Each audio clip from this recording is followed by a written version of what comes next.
If we're talking today about Maria Yudina,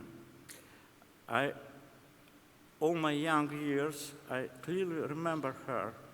He was a great pianist, a very important part of all cultural life of Moscow and Russia at this time. I remember her massive figure in black,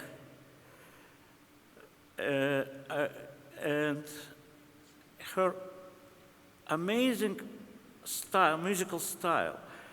She played very expressive, very hard, and sometimes very constructive. I remember how she played Bach, is her favorite composer. It's, for example, her prelude fugue was like he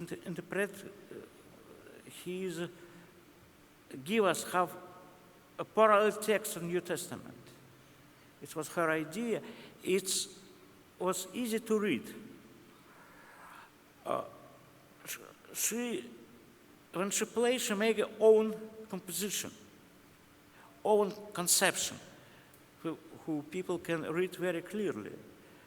Sometimes she don't play very orthodoxly. She sometimes play fast, a small, slow part, opposite slowly, fast part. She made own construction, and this construction never was, like my opinion, pure musical interpretation. It was kind of musical philosophical interpretation. What important part, the Yudina was important source of contemporary music. She played a lot of contemporary music. She played traditional music. She played Schubert amazingly, Beethoven, Bach, but she played amazingly Shostakovich. For example, in a film you will see soon, included some gravure. Very famous artist Favorsky made a gravure. Yudina plays Shostakovich. She was very big friend with Shostakovich. She was friend with Stravinsky.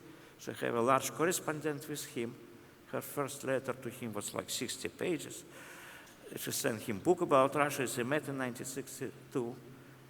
But before it, Stravinsky was absolutely forbidden in Russia, but anyway, she played.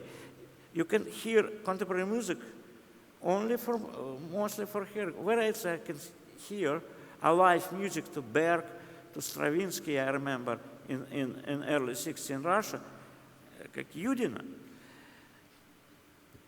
She was a very religious woman, Orthodox woman. She had a friend of very important Russian religious philosopher, theological. And at the end of the life, she became nun in laity. She make all ritual, but she live in northern monastery. She live between people, and she was very original. Sometimes on concerts, before start to playing, she read a piece from New Testament, or she translate from Latin. She knew Latin religious text, or she read a poetry. She read the poetry, for example, a lot of poetry before or during her concert of Pasternak, his religious poetry, who didn't print it in Russia this time. And she have her own circle of composer, like I told, Bach, like Shostakovich, like Berg, like Hindemith. She met Hindemith in 1920 when he visited Russia. And it was her typical circle of music. She played less like romantic music, like Rachmaninoff or Chopin, for example, or Scriabin. But I heard how she played a lot of Scriabin when I was a teenager, I was in the funeral of Boris Pasternak. She and Sviatoslav Rikh sit at home and play one by one. All time, they played a lot of Scriabin, of course, because Pasternak was student of Scriabin, and young year decide who he will be, poet or concert pianist. He, thank God, he decided to be poet.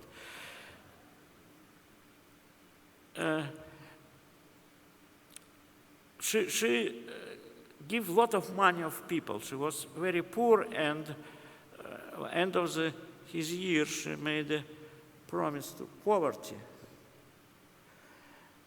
And she never have own piano, for example. She was lived very modestly. And she's amazing collaboration of very hard, very large expression and very like crystal clear constructivity of music. It was amazing. And she was friend with my teacher, artist Robert Falk. She was a friend with a lot of artists, musicians, writers, poets. She was an important part of all Russian culture, not only virtuoso pianist, but he was like person who was important in Russian culture life. And I remember she played such an energetic, in the end of her life, her skin on her finger don't survive. Some finger was covered by tape. I saw it because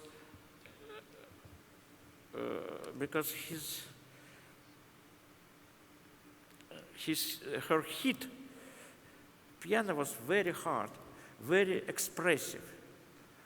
You can recognize her style immediately. Absolutely. She was, and first, of course, my meeting with contemporary music was partly through her.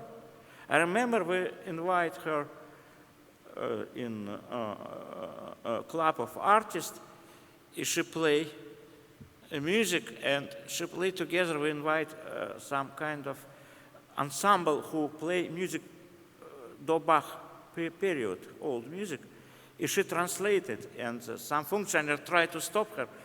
It's no way to stop her.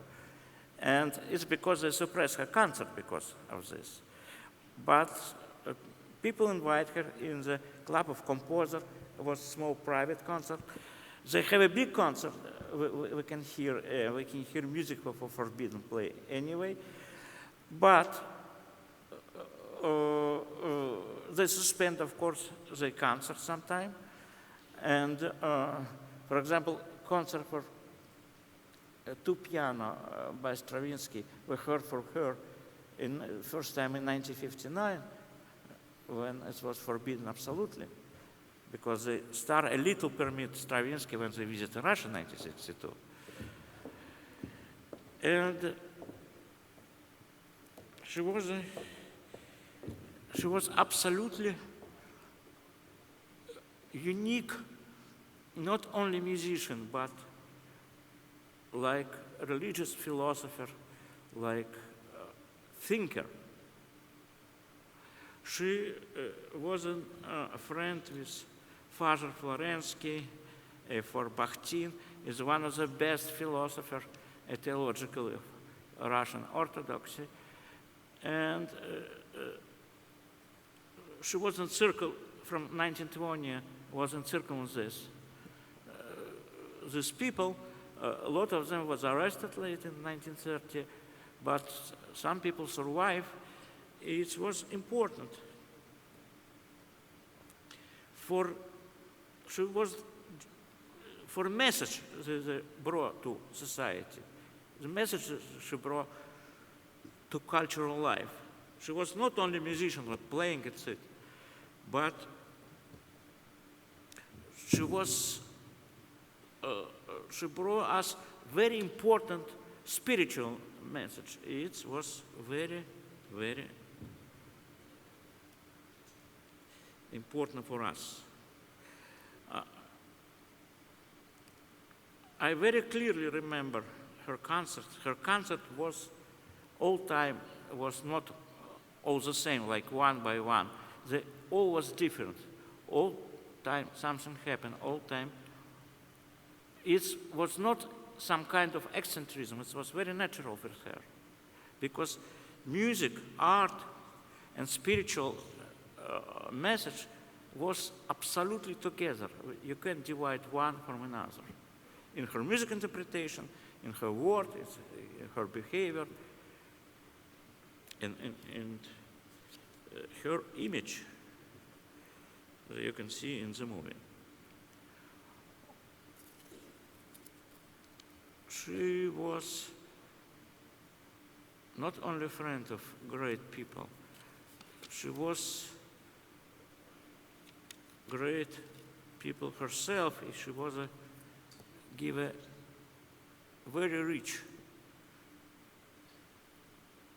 understanding of contemporary art, religion, philosophy. It's very important, I think, for us.